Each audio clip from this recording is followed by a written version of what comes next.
안녕하세요. 반갑습니다. 자, 이번 시간에는 다중화예요. 다중화는 동시에 여러 개의 신호를 보낼 수 있는 것을 다중화라고 이야기하고요.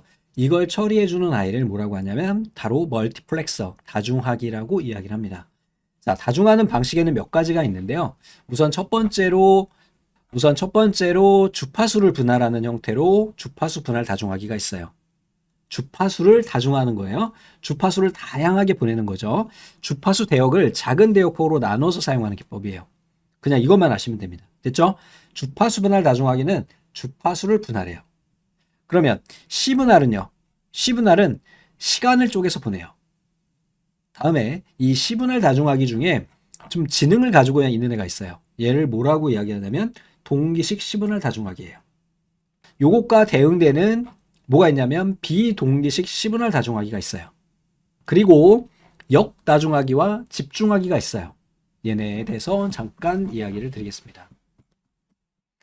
자, 다중화기라고 하는 것은 어떤 개념이냐면요. 여러분들 아파트에 보시면은요. 적어도 호수가 한 30호수가 된단 말이에요. 그러면 동시에 이 사람들이 인터넷을 하는데 우리 전화국까지 이 광 케이블이 30개가 연결되어 있나요? 아니요. 하나만 연결돼 있어요. 고속의 광 케이블 하나만 연결돼 있는 거예요. 전화국하고. 그러면 여기에서 이 신호를 나눠서 분할을 해서 구별을 해서 보내줘야 될 거 아니야. 한 회선에. 그죠? 그 역할을 하는 애가 누구라고? 바로 먹스라고 해요. 먹스. 먹스가 뭐냐고? 다중화기라고요.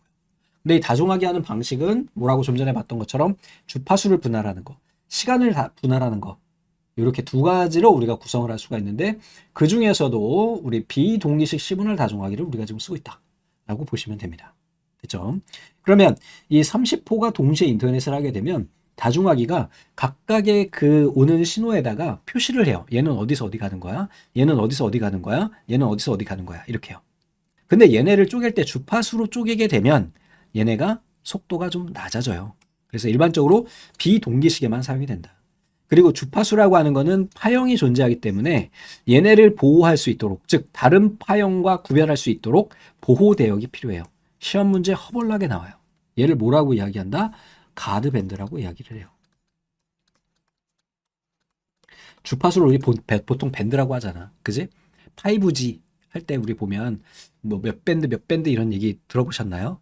스마트폰에 관심 있으신 분들은 아실 텐데 그 바로 주파수 대역을 가드밴드라고 한다. 그래서 불필요하게 이런 주파수도 포함되기 때문에 속도가 느리다. 자, C분할 다중화기 같은 경우에는 얘는요, 한 전송로에 전송 시간을 일정한 시간 슬롯으로 쪼개가지고 보내는 거예요. 그래서 이 전송을 할 때 시간별로 쪼개서 보내요. C분할로 보낸다고 보시면 돼요. 시간을 쪼개서 각각 할당을 해서. 이렇게 해당하는 채널들을 시간별로, 야, 첫 번째 네가 가, 두 번째 네가 가, 세 번째 네가 가. 이렇게요.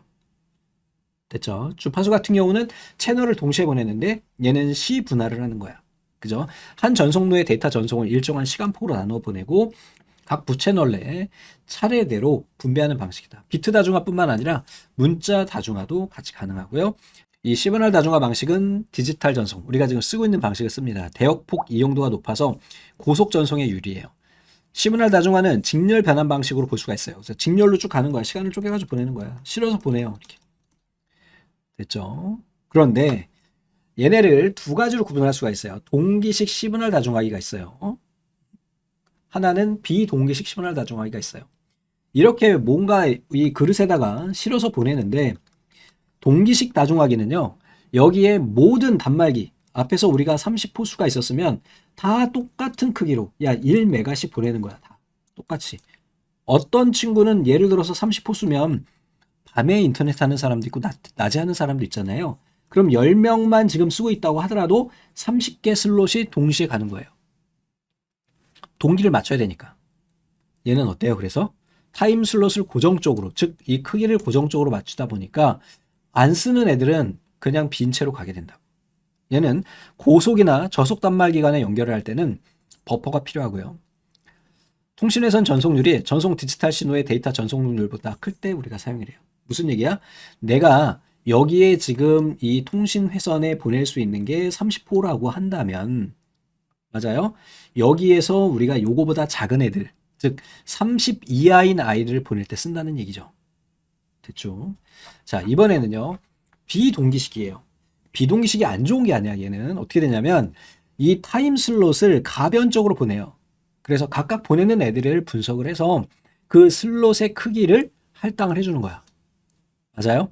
전송할 데이터가 있는 애들한테만 보내준다는 얘기야. 가변적으로. 그러면 어떻게 돼요? 빈 공간이 안 생기겠지. 그럼 어때? 속도가 높아지겠죠. 그래서 얘는 전송률이 높다. 실제 보낼 데이터가 있는 단말기만 시간을 할당하기 때문에 다중화된 회선의 데이터 전송률은 접속된 단말 장치 전체 전송률의 합보다 낮아도 돼요. 즉, 우리가 지금 여기에 총 30개의 슬롯이 있다고 한다면 여기에 100개를 달아도 된다고. 왜? 동시에 30명이 사용할 일이 거의 없으니까. 대신에 30이 넘어가면 속도가 느려지겠죠. 우리 가끔 가다가 주말 저녁에 보면 인터넷이 느려질 때가 갑자기 있지, 아파트 살 때. 왜 그런 거야? 우리 동 사람들이 모두 다 지금 넷플릭스 보고 있는 거야.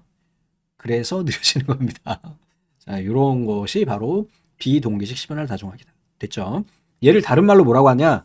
지능 다중화기, 통계적 다중화기라고 이야기해요.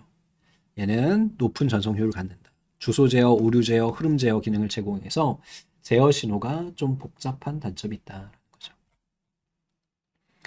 역다중화기는요, 다중화된 복합 신호를 분리해서 원래 신호로 복합해 주는 거예요. 다시 돌려주는 거. 됐죠. 집중화기는요, 여러 개의 채널을 몇 개의 소수 채널로 공유시키는 거예요.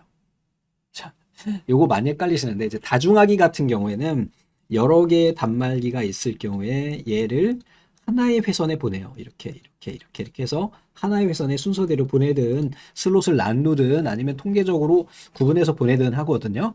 그러면은 얘는 이제 먹스가 되는 거고요. 얘는 디먹스가 되겠죠? 디먹스. 대문자로 써야 돼요. 이게 되는 거고, 이 집중화기는 뭐냐면은 이렇게 단말기가 여러 개 있는데 연결되어 있을 때 하나의 회선이 아니라 다수의 회선으로 연결을 해요. 이게 차이가 있어요. 여기 보면 핵심이 있어. M개의 입력 회선을 N개의 출력 회선으로 보내는 거예요. 하나가 아니라 여러 개로. 그래서 여기까지 정리해 주시면 되겠고요. 여러분들이 이번 시간에 아셔야 될 것은 바로 뭐야? 비동기식 시그널 다중화기를 아시면 돼요. 얘를 다른 말로 뭐라고 한다고? 통계적 시그널 다중화기 또는 지능 다중화기라고 이야기한다. 이렇게 기억하시면 됩니다. 자, 다중화기는 뭐라고요? 하나의 회선에 다수의 채널을 전송할 수 있어. 얘가 바로 다중화기예요. 끝. 다음 시간에 뵙겠습니다.